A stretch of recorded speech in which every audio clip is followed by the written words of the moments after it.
I know this is going to make me sound like a crackhead or like a crack addict when I say this, but What's new? I have been feeling like bugs live on my skin for the past couple weeks. And it's because I have long hair. And when you have long hair and you let your hair down, your hair just kind of goes everywhere. So I'll like freak out because I feel something like tickle my arm, but it's just my long hair.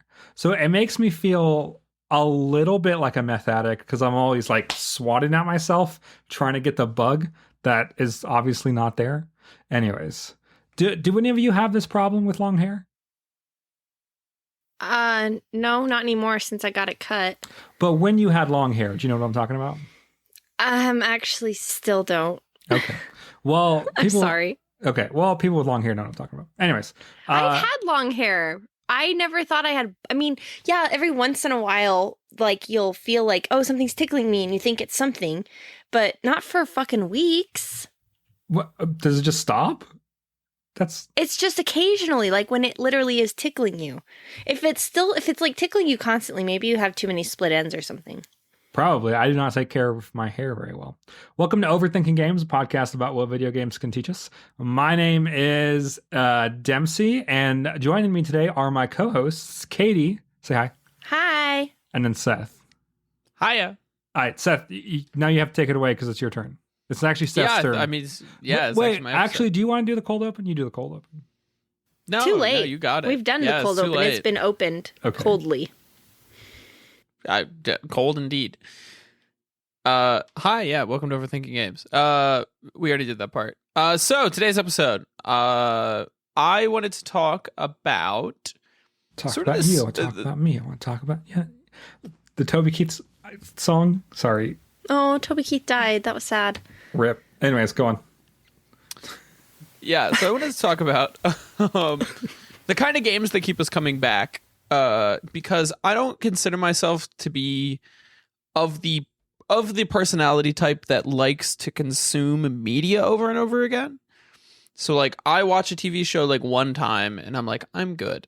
There's a lot of games that I play like one time and then I'm like, I've got the experience of it. I don't need to play it again. And my girlfriend's the kind of person who like she watches the same TV show like 10 times and I just don't get it. It's not me. But there are some games that I'm like, hey, that game's really good. I want to play that. And then it'll be like down the line and I'm like, hey, that's really good. I want to play that. And then there's some games that I played that I'm like, I'm good. I played it once. I don't need to do it again. So, but before we do that, what have we been playing this week? Katie. Okay. I've been playing. Let's see. I'm going to save my non-gaming stuff for honorable mention at the end of the show because I have some non-gaming stuff I want to talk about. But gaming-wise, I played a game called Inheritance of Crimson Manor, which is a sort of Victorian-era point-and-click mystery where you play as the executor of this rich like train tycoon's will, and he and his entire family mysteriously vanished, presumed dead in an accident on the River Thames. And so you go to the house in order to find his last will and testament and carry out his final wishes. And when you get into this house, you start to discover that something really strange is going on.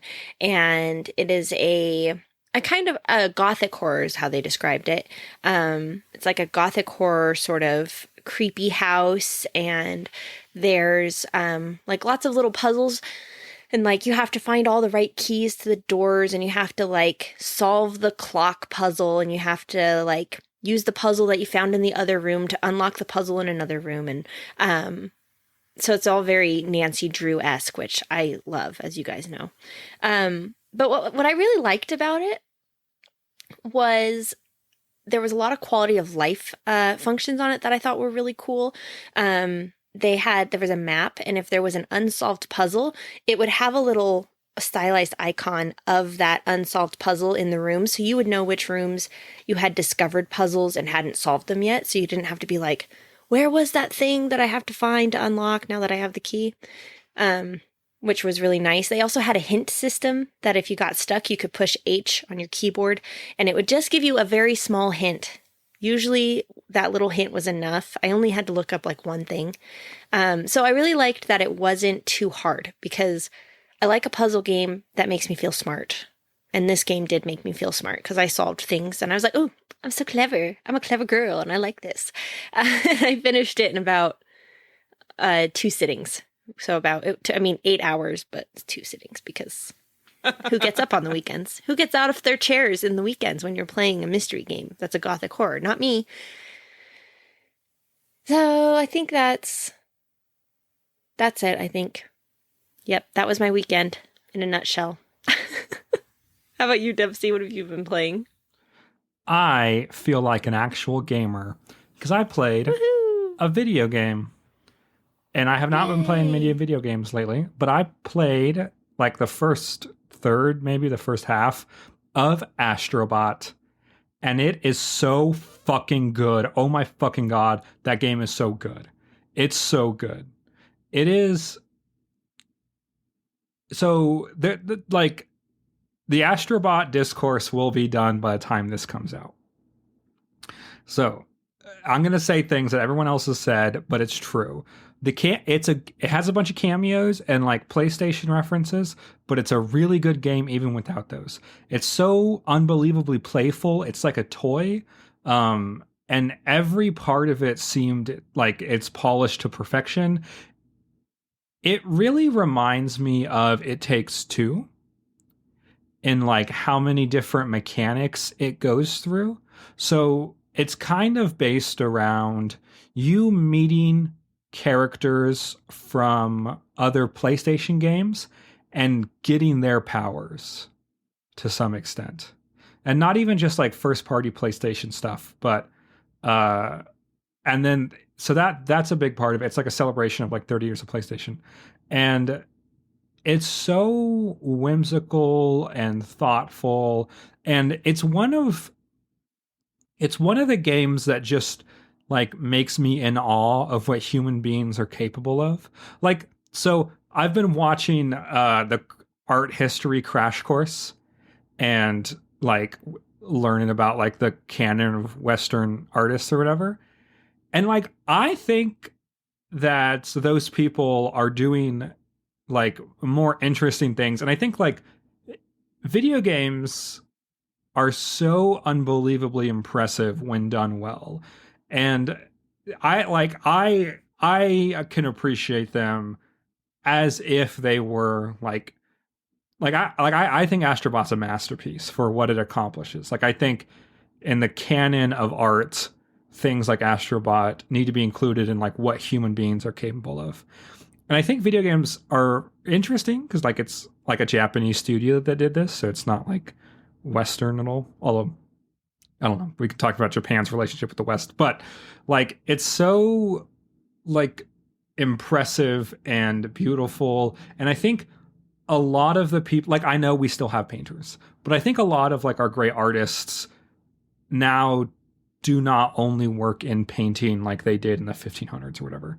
I think that a lot of the people who are making absolutely incredible things, masterpieces, there's just so many more mediums to work in. And I think that the collective of Team Asobi accomplished something really remarkable with Astrobot.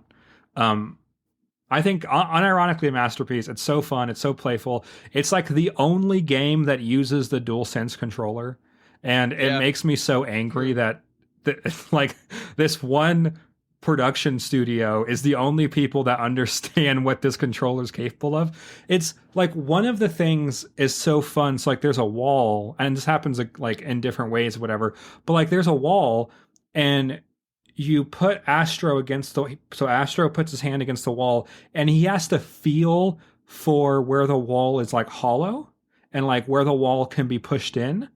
And there's no visual reference for that. It's all just with controller sense. And like that's like just one example of like how fun the controller is to use. And like anyways, it's really magical. I love it. And it's very bite-sized too. Like you can get through a stage in like probably like 7 to 12 minutes. So like for like an end of the day, kind of like doing 2 stages and calling it a night. It's kind of made perfectly for that, which is where I am. Like I cannot commit to more than like half an hour a night playing video games just because I have some pretty big projects that I'm working on. And so to be able to jump in, do 2 worlds, and then call it a night, it's so good. I love it so much. And yeah, so highly, highly recommend if you have PS5. It's like the only good game that only makes sense on the PS5. Because even games like God of War and like other like first party Sony games, you could play on a on a PC and they would be just as good. But Astrobot's like specifically PlayStation. Also, and this is, I don't know if this is a spoiler, but they they have a lot of developers from the team that made The Last Guardian and Shadow of the Colossus, which are very good games. But my favorite game is Eco, like of that team made is Eco. And have you ever played Eco? Like Echo the Dolphin? No. Played a little bit. So Eco is, I think, one of the most sweet games ever made, and the cameo makes me want to go back and play Eco. But basically, imagine like a 3D platformer, but you have to hold a princess's hand for the entire game.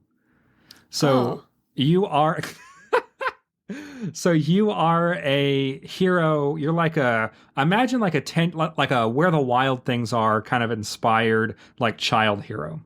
You're like maybe like 12 years old. You have a crown with like horns on it. And then there's this princess that you're sent to rescue. And she is like, you have to kind of drag her around. And so it creates a lot of really interesting puzzles. And then like as she gains more agency, she becomes kind of like a companion. And so it developed. And so at the beginning, you have to literally everywhere you go, you have to take her with you. And it's one of my favorite games ever made. It's so that actually sounds really, really interesting. Yeah, it's so good.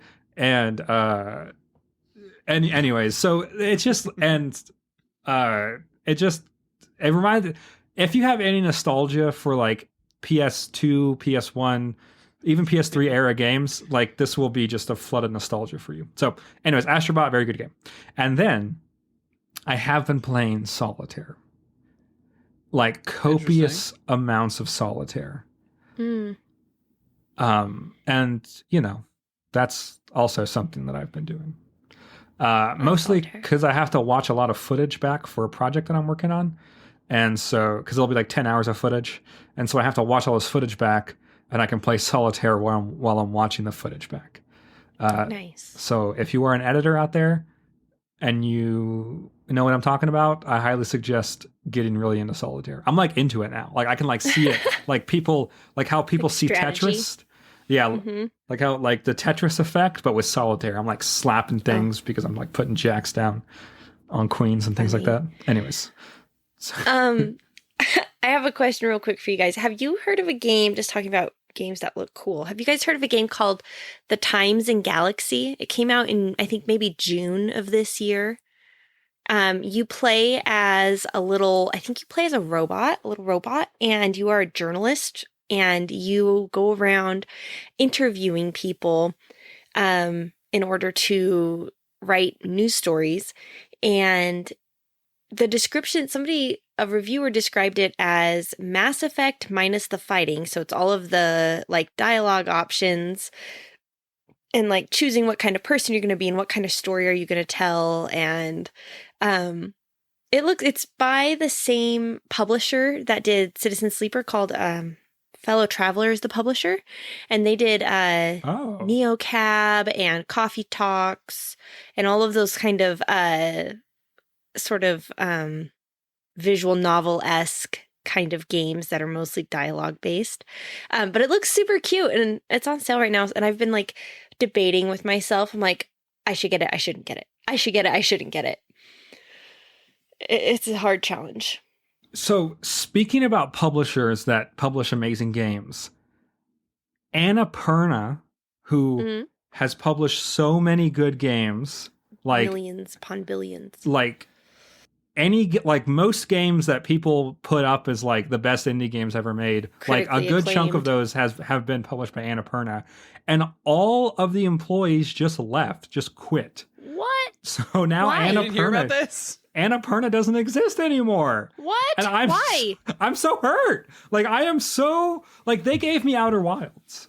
They I'm looking put this money up. into Outer Wilds. I think I was reading the story about it, and I So- think they pretty much. Yeah, Dempsey, do you know? Yeah, so what happened is, so they're owned by Annapurna Pictures. They're like a subsidiary who makes movies and things like that.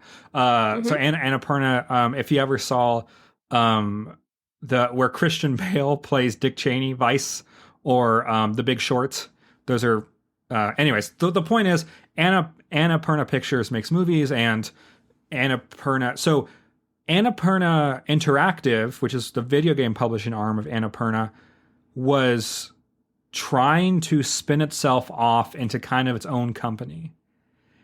And like I think it would still be owned by Annapurna, but it would like be its own, which I think makes a lot of sense because they are like the most significant publisher in the indie game space.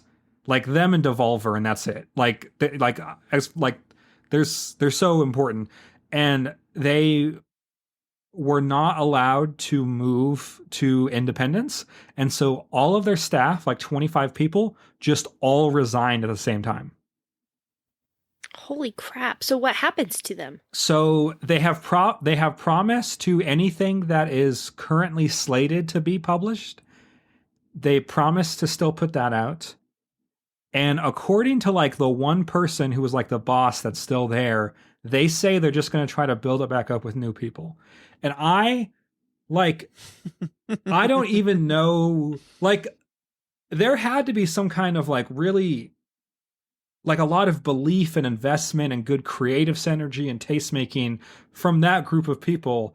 And like, if it was that easy just to hire people to publish the best games ever made, literally every publisher would be doing that. Like there's no way it's that easy. Like you can't just hire 25 other people and have them release like the most critically acclaimed games in the medium. I don't know. I'm freaking out about it. I don't really understand how game publishing actually works. Like I don't understand what they do, except for that they're the ones that have the money to like produce it and like disperse it, right? Yeah, let's say like Outer Wilds was made, right? And like Omnibus or whatever their name is will work on it for like a year or two on their own, and it looks kind of shitty and things like that. And then they'll go to a publisher and get publisher funding to finish it and to make it look better and to hire other people and things like that. And then also that comes with marketing and other connections and things like that. So they really allow a lot more resources, and then they take a cut of the sales to recoup their investment.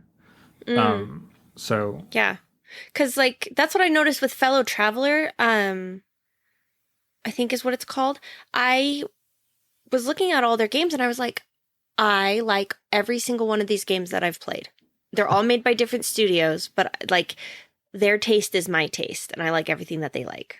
So yeah, and that's how like Annapurna is so prolific in their publication of like critically acclaimed indie games. That's really, really sad to hear. Like, yeah, most games that you turn out, like Stray was Annapurna. yeah. There's, I mean, So many. Neon White, The Artful Escape, Last Stop, Pathless, I Am Dead, Unfinished Swarm, Kentucky Route Zero, that one. Sayonara Wild, Journey, Outer Wilds, Journey was Florence, Donut County, Gone Home, Flower, What Remains of Edith Finch. Oh my god. Like so many of these games that are so important to like the history of an evolution of indie games. Yeah, like I can't imagine video games without like those games. Like that, like a completely different industry and art form without Gone Home and What Remains of Edith Finch. And anyway, so I am heartbroken for all of the beautiful ideas and they're so good at seeing the potential, because a lot of these games weren't finished. Like these games were not finished, and there's thousands of people trying to make video games and get funding, and Annapurna was really good at seeing like what video games would be worth the effort, and Maybe they'll make their own company. they didn't have a lot of misses. Like consistently, even their like their lesser successful ones were still good games. Yeah. Anyways. Like even 13 Minutes, which people criticize, was also extremely critically acclaimed, even though like people didn't like it. Yeah. So anyways, so that's Okay. so Seth, pour sorry. one out for Annapurna. What have you been playing, Seth? I'm glad you asked. So I'm officially off the RuneScape grind because my membership ran out. Good for you. And I haven't really been playing the past couple weeks anyway. So I've still been playing this like weird idle game on my phone. It's just like Which one? It's called Cifi, Cifi. It's just like an incremental idle game. So I just kind of like let it do its thing for a while. No commentary on that other than, I don't know, it's something to do when I'm bored. I've been getting back on the roguelike grind. So recently I've been playing some Balatro, I've been playing some Slay the Spire. Balatro is pretty good. I finally got my gold stake on the one deck. Woo, woo, woo. I am 2 jokers away from full completion, but it's just 2 legendary jokers. That's crazy. Do you You hear get the that they're legendary jokers from doing that one Spectre card, right? Yeah. Do you hear that they're bringing Balatro to mobile? Yeah. They are. I don't actually play a lot of mobile games, which is the problem. Like, I don't know if I would get a lot of value out of having Balatro on my phone, but I've been on a funny kick that I am trying really hard to use my phone as almost a single use device. Like, I'm blocking all of my apps and not playing games on it and just using it as for audiobooks, text messages, calls. And I did have to allow Chrome because sometimes you just need to look something up, and I can't go that far back in time to not have access to the internet's wealth of knowledge. But yeah, like I find when I play games on my phone, I don't have as much fun because I'm usually multitasking, and it just kind of distracts me from whatever I'm actually supposed to be doing. Balatro would be really dangerous to have on my phone, though. yeah. Yeah, I'm worried about having it on my iPad because I have my iPad right there on my as my fourth screen at work where I watch YouTube videos in the background. But knowing that Balatro is on there, ugh. Your workflow will get completely messed up. Don't do it. But so, yeah, Balatro was fun because I got the gold stake on that last deck, which was pretty sick. I've been running some Slay the Spire, trying to grab some of my last ascension levels. I've just been like blasting through some Watcher ascensions. I'm stuck on like defect ascension 13 or something. So that's kind of just been slow grind. I picked up Dungeons and Degenerate Gamblers, which is a game that Katie had sent me. And then I had already bought it like 3 hours before she was like, hey, yeah, check we out were this on game. a weird wavelength. That was funny. It's a sort of like new-ish. It's a game I've known about for a couple months because the streamer I watch a lot played it on like alpha build a few months back. I don't know how I feel about the game. Steam says I currently have like about 3.5 hours in it. It's fun. It feels a little too random for my liking. Like sometimes it just feels like, okay, I lost like 50 HP on the first fight of the game due to like no fault of my own. And sometimes you just win on turn 1. And I guess that's supposed to play into the like blackjack gambling aspect of it. That sounds like it would be addicting, actually. No, so it's good. It's just like a little too random. Maybe I just like need to figure it out and I need to like wrap my head around it. But I don't know. I'll probably come back to it. I've also been playing some Borderlands 2. I decided to do another Borderlands 2 playthrough. Wow. Old school. Yeah, I was just kind of like, man, I should do a Borderlands 2 playthrough. So I installed like a sort of like community mod patch that just like changes a few things up. And I had a little fun with that. I've probably played for like a couple hours over the last couple of days. But Borderlands 2 is another one of those games that I almost 100%. I just had like a couple random like DLC achievements that I never got around to. I have like a 1% achievement. I just essentially have a couple of like 1-2% achievements that I don't have done. I just never bothered to do. So love Borderlands 2. I just haven't played in a while. Are you hunting for those right now, or? No, I'm just doing another playthrough. I might, when I get to the end here, just be like, sure, why not? But it's not like a priority. Another game I just picked up, a game that I think literally came out today, is this game called UFO 50, which I think I messaged you guys about. I saw that, It looks insane and really cool. Yeah, so to pitch this game, it's, I think, best described like if somebody held a retro game jam designed for games that were made between like 1980 and like 1995, and then they just took the 50 best of those games and then put them into a game. The developer described it as it's supposed to be the experience of like going to a friend's house and like browsing their video game catalog, or like when you play one of those games that's just like a game collection of like old NES games or something. And it seems pretty fun. I played like the first like 6 games or so. Each of the games in there has like fake lore. So when you go to the first game, it's like, this game came out in 1982 and was created by these 2 developers who were working together on a software team, and it just has like fake lore, which is kind of fun.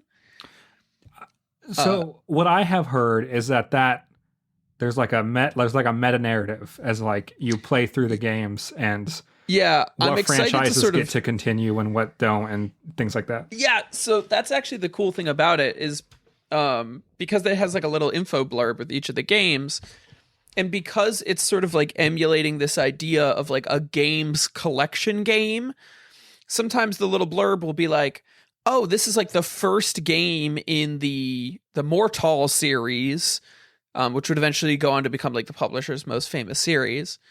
And you're like, of course it's all made up.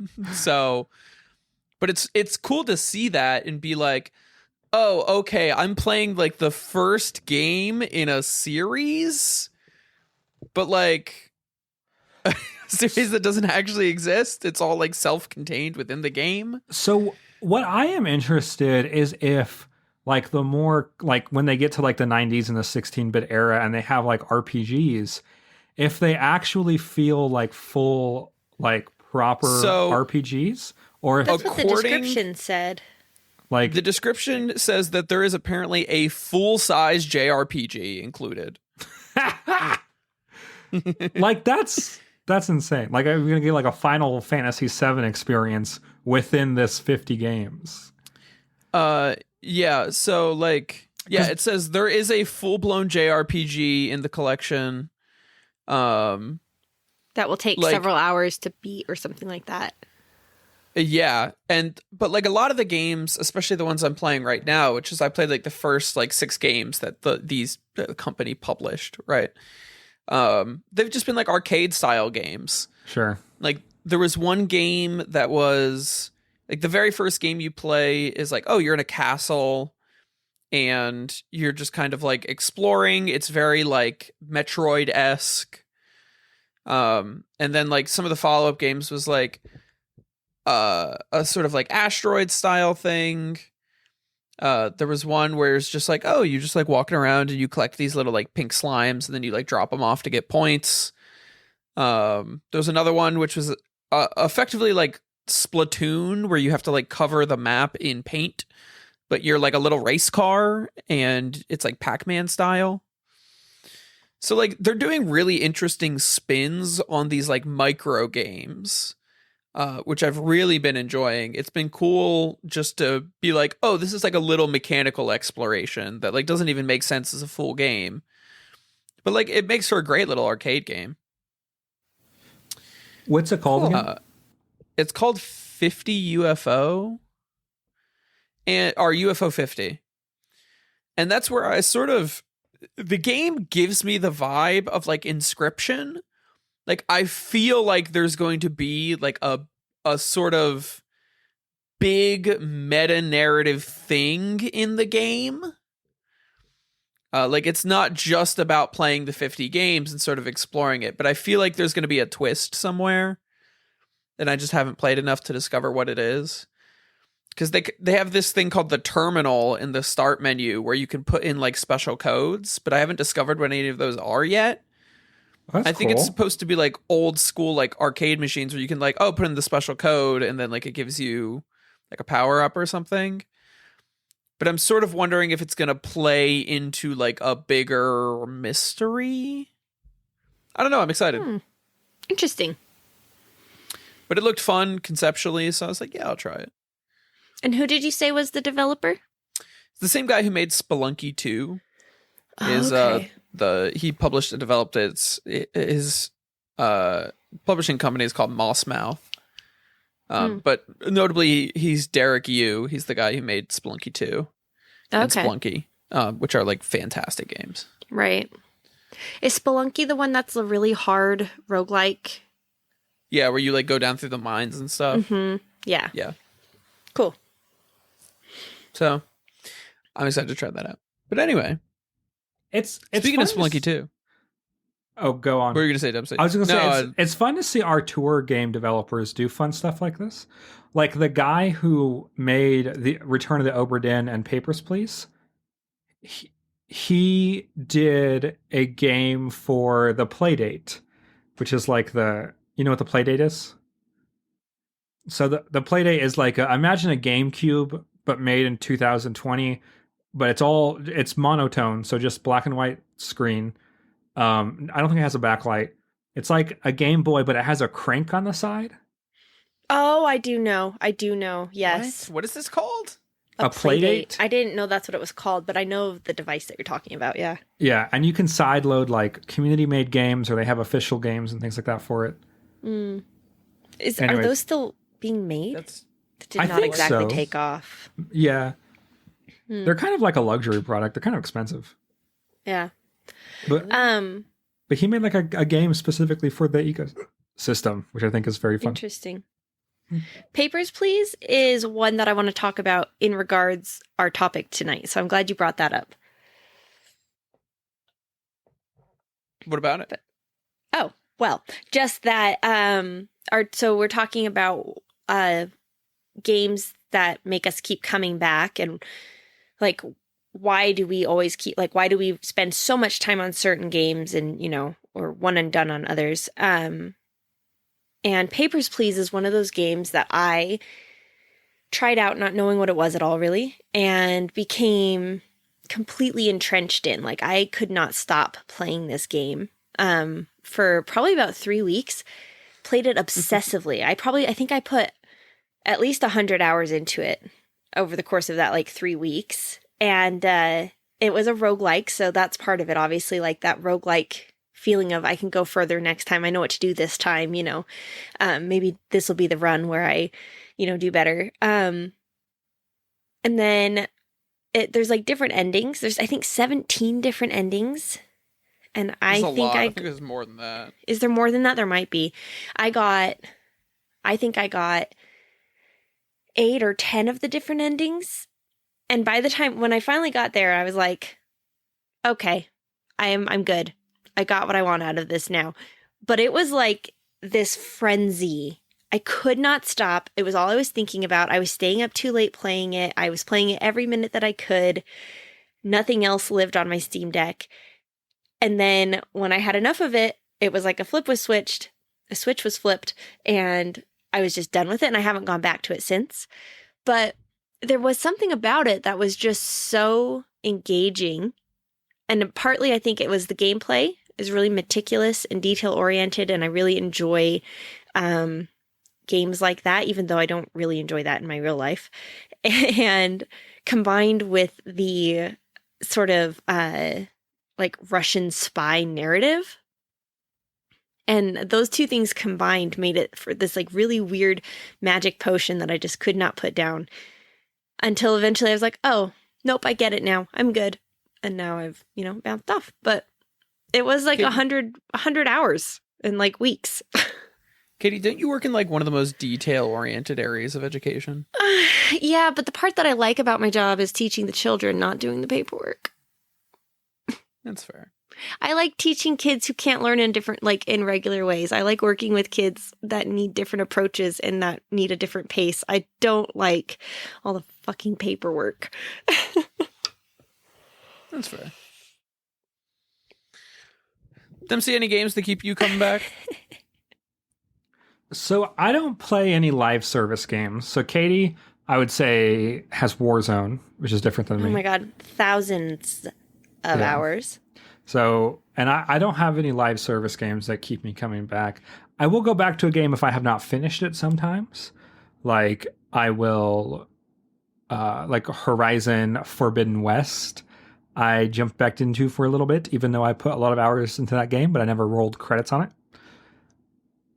I think the thing that keeps me coming back the most consistently is if I can show someone else the game. And so games that I have played the most times have been short games that I can bully people into playing. So I have played the beginner's guide with people a lot of times, and A Short Hike, and Florence, and What Remains of Edith Finch, and The Artful Escape, and kind of these games that you can play in like one or two settings. Not the Artful Escape is a little longer, but the rest of them you can play in one sitting. And so the convenience of that, especially for people who don't know much about video games, those are like my go-to games socially. So I've booted those up a lot. Short Hike is always on my PlayStation. Short Hike is really comforting when I get high and play a short hike. So because it has good vibes. And when I am in a longer, not always romantic, but just like in a longer, more intense relationship with someone, sometimes they'll come over and they'll play a longer game. Like I went through The Last of Us with a friend, and roughly the first half of Red Dead 2. And I think watching other people play a game for the first time is like me getting that experience again. The cruelest joke in the world is that the best game to do this with, you can't really, because it takes too long. So like Outer Wilds would be the perfect game to watch someone else play, but it can take like 10 to 15 hours. So that's not like a pitch to someone you can do in one sitting, unless they're a good friend. If they're a good friend, they'll play 15 hours in one day with you. But it's a tough sell. Yeah. I haven't met those people. It's fine.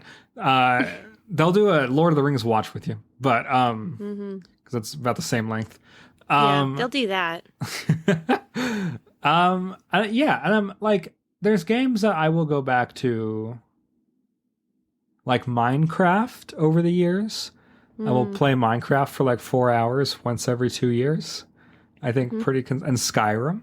I will play Skyrim. Skyrim is one of mine as well. I will play Skyrim for like 6 hours and then not touch it for 2 years. And then, when I come back to Skyrim, I'm back in Skyrim. Like I am back. And I'm like, I am going to start a new character. I'm going to play a different role. And then do you know what I do every single time? Stealth Archer. Stealth Archer! Every time! It doesn't matter. I'm like, I'm going to do magic. This is too hard. Oh, the bow is really handy. It does like 8x damage. Yes! But yeah, I don't know. I guess I don't like, I kind of have comfort games. I think a short hike would be a comfort game. But yeah, I don't have like games that I love, I guess, like are not really games. I don't really have that where I like go back to games consistently. for the reason of like my own pleasure. Yeah, I guess my follow-up question is it a comfort game thing? Like, am I playing Minecraft once every 2 years because it's a comfort game thing, or like? I think it's because you want it to be as good as you remember it. That's my experience with Minecraft. I'm like, when I was 14, this game was so fucking good, and I can't be 14 anymore, and it sucks. So like, or like that's me with zombies. Like I was like, I remember being in middle school playing zombies with my cousin, and I can't do that anymore. And the closest I can get is playing zombies. And then they don't have the old maps anymore. Anyways, it's Yeah. I get that.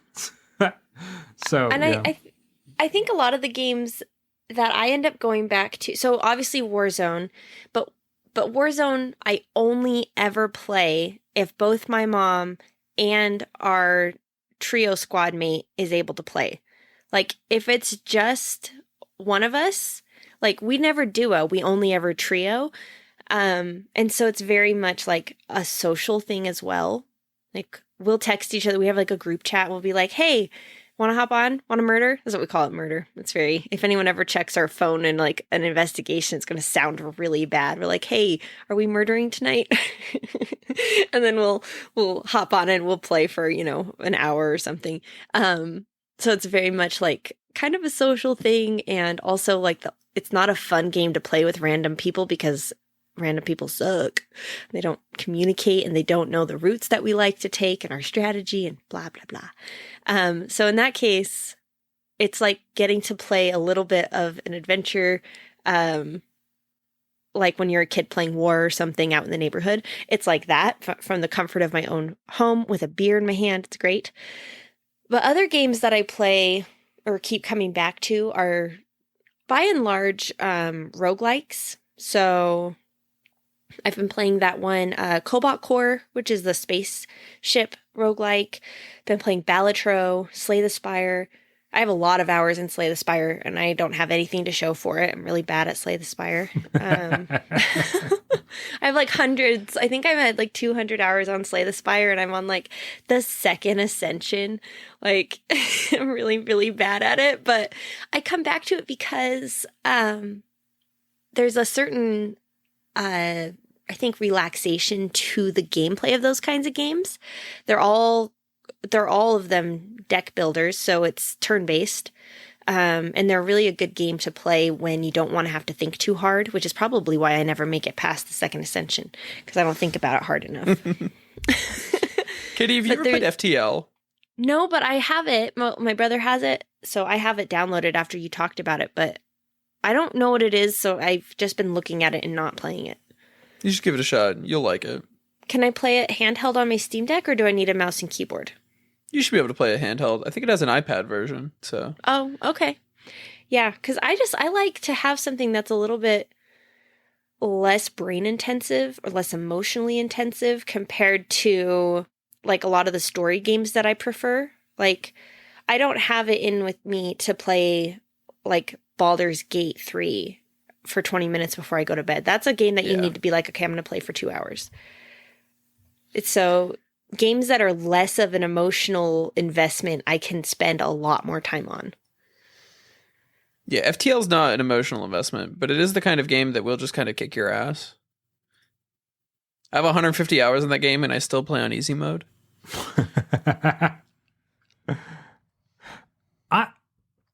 I think for me it is because I think comfort. That's what I look for.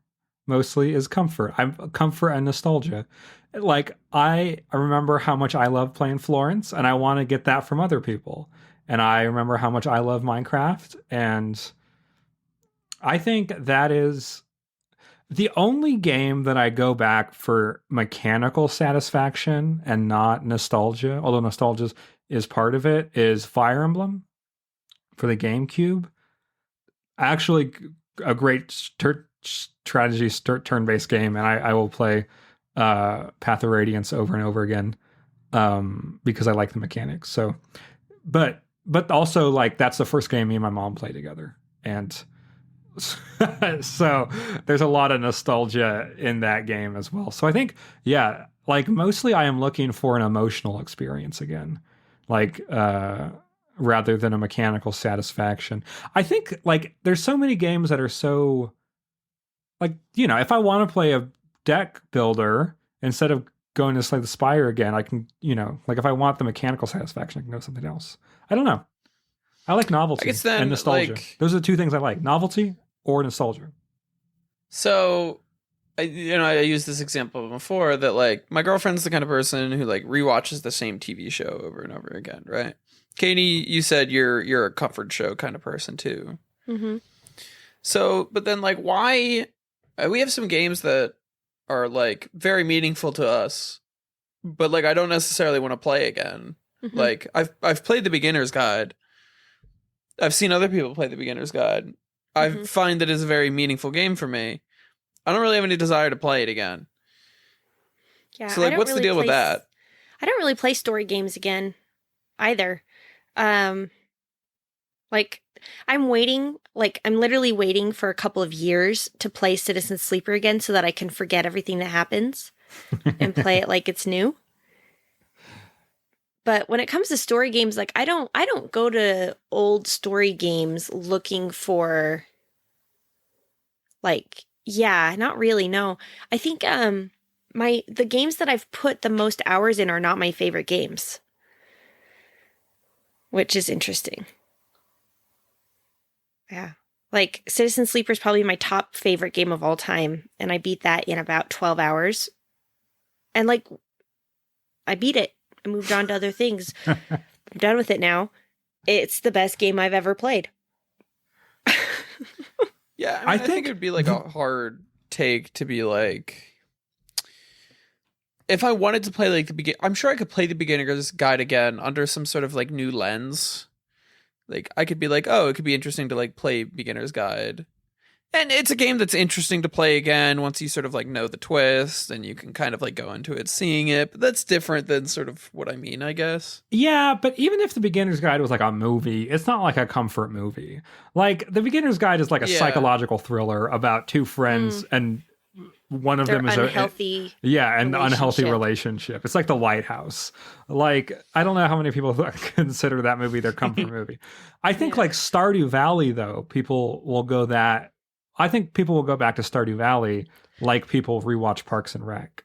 Because I am a big fan of, so like as far as like media that you go back to, I'm a yearly Harry Potter marathon, a yearly Lord of the Rings marathon. I'll watch Firefly maybe once every 2 years. Hocus Pocus every October, baby. Yeah. And those are like ritualized, like, okay, it's like cold and that means it's fantasy time. So, but I don't know, like I don't know, like video games don't really ever have those vibes.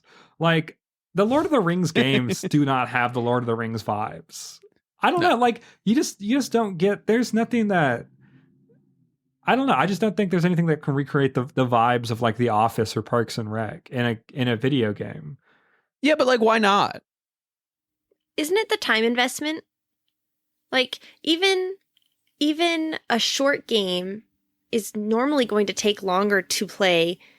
Like a 10-hour game is going to take, I guess, about the same amount. About the same amount of time as a playthrough of the Lord of the Rings trilogy. The difference is that when you're playing a 10-hour game, you can't necessarily easily eat snacks. You can't do other things in the background or put a puzzle together while you're watching it. You know all the beats, so you don't have to be 100% zoned in. You can have a little side conversation with your like watching partner. Yeah. When you're playing a game, it requires a soul level of focus and attention. Yeah, I agree. Yeah. And even the games I go back to, I do not complete fully. Because like I get the emotional thing I want, and then I don't have the attention because it does take focus. Like I think video games are too interactive. Whereas like I can put on Parks and Rec, go cook myself a meal, and come back not having paused Parks and Rec and still enjoy it. Like that's still a good night for me. Yeah. Yeah, I think that like I think maybe it goes into the comfort aspect because there's definitely some games that I can just like hop into the flow state. And I think to me, that's part of like why I want to get back into some games is because I'm always on the mechanical side of things, right? We've had this conversation plenty, but there's a lot of games where like Spelunky 2 is a great example of this, where it's a game that I just understand. So I can get into that game, get into the flow state of that game sort of right away, and I'm into it. That's crazy. That's a wild experience. That's why what I feel about Hollow Knight, the beginning levels especially. It's like I can jump into that and just enjoy it. I feel like I have to restart my skill set every time I play a game. Like you just like have the knowledge of how to play Spelunky inside of you, and then so when you go play Spelunky, you know how to play Spelunky. Yeah, it just lives there in his heart. He hid it in his heart. That's the flow state, man. That's crazy. Got to get into it. I have something to say about flow state when we talk about our non-video game section, because there's not a single game that I can just jump into and be competent at. Maybe, possibly Power Wash Simulator. But that was a joke. That was funny. Okay. Thank you. Oh, why? Because it's not. Is that the joke? No, just because it's not a game that you have to be good at, and there's no way to be bad at the game. There's no way to be good at it. Anyways. I know. I was so disappointed when I found out that you don't get anything for like finishing it faster or like that would ruin the point of the game. You can't get like 3 stars instead of just 2 stars or something. Like I want to be able to get 3 stars on Power Wash Simulator, and then I would play it all the time. That's psychotic. No, it's the experience of listening to an Octavia Butler book in my heart. Yeah, and going. Psh. So what's the like really common Twitter post that's like, I want to get an A+ in Power Wash Simulator, and that's a normal, respectable thing to want. Yeah, thank you. I'm normal. Are there other games? Like, what kind of games? Do you feel like you can just jump into RuneScape and be good at RuneScape? No. But I think it's games that, like, I have more or less... I mean, this is going to be another crazy take, but, like, Elden Ring's another one of those games. That's crazy. Because, like... so naturally talented at Elden Ring. No, I'm not saying I'm naturally talented. I'm saying rather, like, I've played a fuckload of that game. And fair. To me, this is one of the great thing about the FromSoft games is once you get it, you get it. Like, I can go back and I can replay any of the old Dark Souls games, and unless bosses are like utter bullshit, it usually takes me sub 3 tries. That's like actual learning. That's crazy. Yeah, like I've actually learned how to play these games. So like I can go blast through a Dark Souls 1 playthrough because I like really don't need to think about it. I walk into boss fights and it just like my brain knows what to do. And that's not only fun, but it feels fulfilling in a way. This is how you know Seth was in the gifted and talented program in school. There's not a single, like I've played Celeste, like I finished Celeste 3 times. And every time I start Celeste, it's like I'm starting over. Like it's like that's crazy. And like Hollow Knight too. Like I've played Hollow Knight. I've rolled credits on it, and then I restarted Hollow Knight, and then am I the only one who hasn't beat Hollow Knight? I speedran Hollow Knight. Yeah, I can't tell you a single mechanics-based game that I've actually finished. Not a single one. I don't think I've ever beaten a mechanics-based game. I haven't beaten Super Mario World. I haven't beaten Hollow Knight. I'm trying Axiom Verge right now. I forgot to say that in my what am I playing? I'm playing Axiom Verge. It's really hard. I'm bad at it. I tried Animal Well. I found it was too hard. I don't like it. I can't find where I'm going. Those are not games that I come back to. No. Too hard. Too much motor skill required. Yeah, I mean... Get good, I know. I mean, like, not necessarily. But, I mean, there is... Right, like, I do enjoy games that I can, like, learn. I enjoy the learning process. Nerd. And so, I, like... I'm trying to think of like other games that this sort of qualifies for me, because I feel like there is a lot of sort of like nostalgia games that I'm like, hey, I have some sort of like emotional connection to this. But there are a lot of games where I'm just like, man, I just want to I play this game because it feels good to play. Do you think that like a lot of the games obviously that we've put hundreds and hundreds of hours in were designed to put hundreds of hours in? Like Sure. roguelikes and things like that. So there's a reason like the design loop, the game loop is meant to make us come back, right? So I think a game like a Spelunky, have you beaten Spelunky? Yeah, certainly. Okay. So you've beaten Spelunky, but you still come back to it because you find the game loop satisfying. Yeah, I mean, I would say less so than when I was like grinding achievements, but certainly. Yeah. So I think it is that same thing for you then in that case of familiarity and that feeling of maybe like feeling really competent at something. I do enjoy so therapist time. It's a conversation I had with my mom last week because I was like, Mom, I hate my job. And she was like, you don't hate your job. You just hate feeling like you're not doing good at something. And I was like, we're like don't read me like that. I was like, this is why you're my mom. Because you know who I am. So yeah, I mean, that's probably a pretty accurate read on me, is like, I just like feeling like I'm good at things. Yeah. And so like I get that. the kind of games I like going back to are the games that I feel like I can do well, and I just need to like feel like I'm good at something every once in a while. Yeah. I get that. That's so funny. I feel that on a very deep level though. I can relate to you. Okay, cool. Dempsey, any final thoughts on our topic today? Yeah. We're just talking about how much Seth likes to feel competent at things. Yeah, I wonder if I have brain damage, because it does not matter how much I will play a game. I will not internalize the mechanics for longer than that game. Like, I started Horizon Forbidden West, which is not a complicated game. Like, it's a pretty easy, simple, like, combat.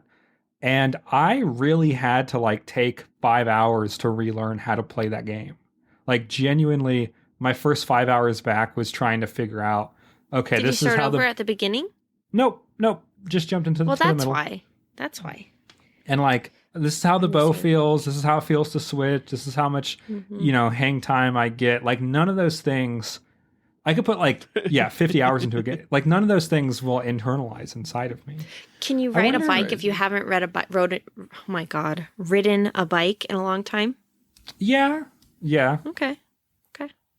I'm trying to think. Yeah. I mean, I can shoot a free throw like 50% of the time, which I feel like is more than most people, even though I haven't played basketball since high school. So, like, there are some skills that I have retained over years, but not video games. Video games, it always feels like I'm going in fresh.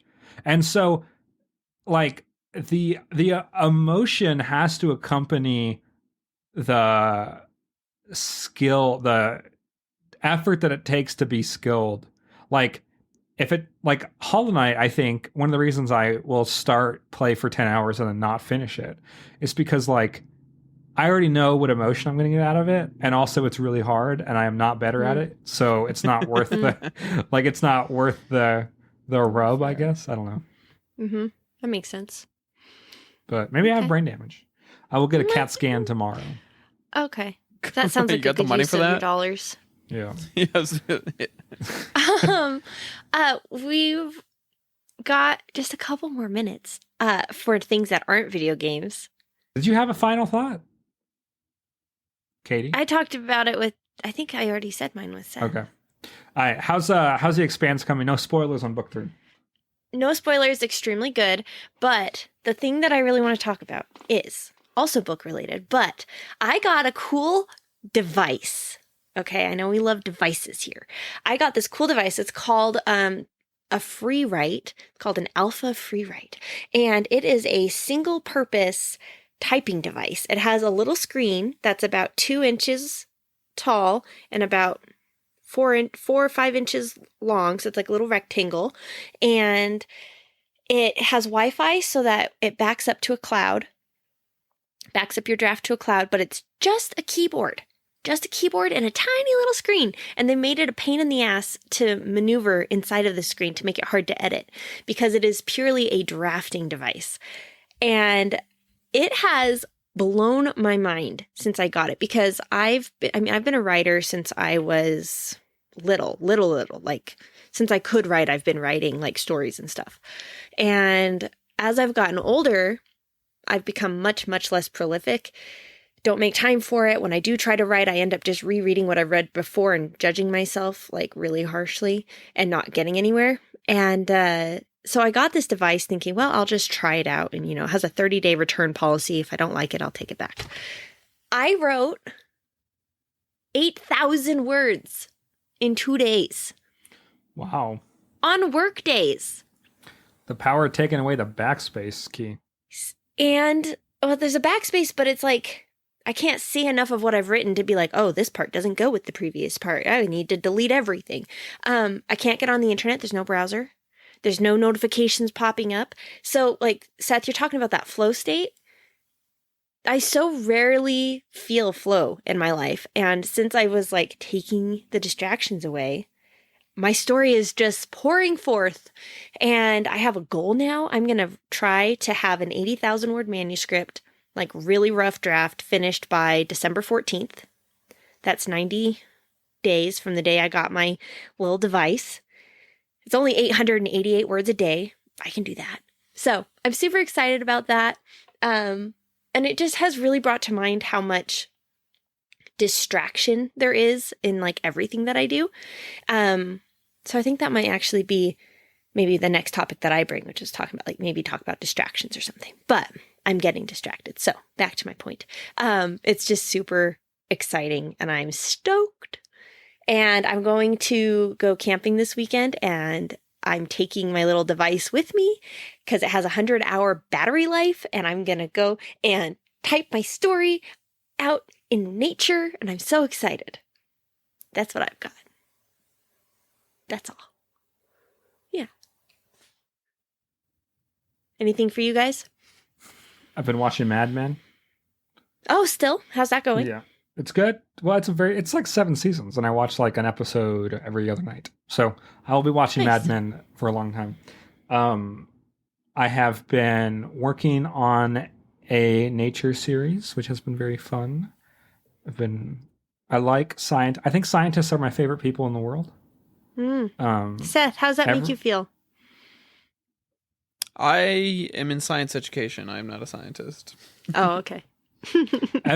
Every time I meet a science person, I will, like a scientist, I will be like, I could marry this person. Like I met this guy. It's like a very married man in his mid-50s and works with ferrets professionally as a biologist. And I was like, oh yeah, I could do this. This is what I want out of life. Like the singular obsession. I like scientists, especially scientists that are like stereotypically obsessed with their chosen field. Like there is something about how scientists, at least like a lot of the ones that I talk to, do not separate their work from their personal life. Like this is their identity. Like this is who they are. Like astronomers I've met like that, physicists I've met like that. And then wildlife biologists I've met like that. Like he can talk about ferrets for 10 hours straight. And that's what he enjoys doing. Even though he works and thinks and writes about ferrets every day and that's all he thinks about. And then someone can come with like a camera and sit with him for 10 hours while he's working. And he will just monologue about ferrets for 10 hours straight. And Have like you learned so much about ferrets. So unbelievable amount of ferrets. Yes. And like the idea of having that kind of like singular focus and passion is like, that is all I want out of life, is to love something as much as this man loves ferrets or fish or like a very specific species of beetle. Like I just, that's what I want. Or like, yeah. And I think that's one of my, oh, go ahead. No, go. Oh, that's one of my favorite things when I have students who tend to hyper focus on things and then they will info dump on me that whatever they're hyper focuses, and I have learned. I had one of my students info dumped about Plants vs. Zombies, and I learned all about the publishing history and the development and the novels and the games and the everything. And I was like, this is so interesting. Keep telling me. What was the I saw one post that was like teaching kids with special needs requires like 5 people with like highly specialized degrees in like multifaceted areas of education, and like one person who just knows like the full history of like Pizza Palace. Yes, precisely. Then I was like, yeah, man, there you go. All right. Seth, do you have anything non-video game for your special mention? I actually don't know if I do. That's okay. I've had like a pretty non-exciting minus video game time. I don't know. I built some Warhammer stuff. Cool. That counts. That's about it. I did some laundry the other day. Oh, wow. Scintillating. That's I have a Warhammer book that I got like a quarter of the way through of, and I was like, damn, this is really good. I should keep reading this, and then I haven't. Cool. That's about it. Yeah. Sweet. I've been going to the gym. Oh, well done you. Yeah, my Good. girlfriend and I have been accountability partners for the gym. Gymming it up. Cool. That's what my husband and I too. I don't go unless he makes me, so. All right. Well, thank you so much for listening. This has been Overthinking Games, a game about podcasts. No, a podcast about what video games can teach us. Game about podcasts would be sick. If you want to send us a message with your thoughts, with your take on which games you can't put down or you'll never go back to, send us an email. It's in the show notes. And join us next time. We will catch you later. Thanks. Bye. Bye. Nothing from you, Dempsey? Oh, okay.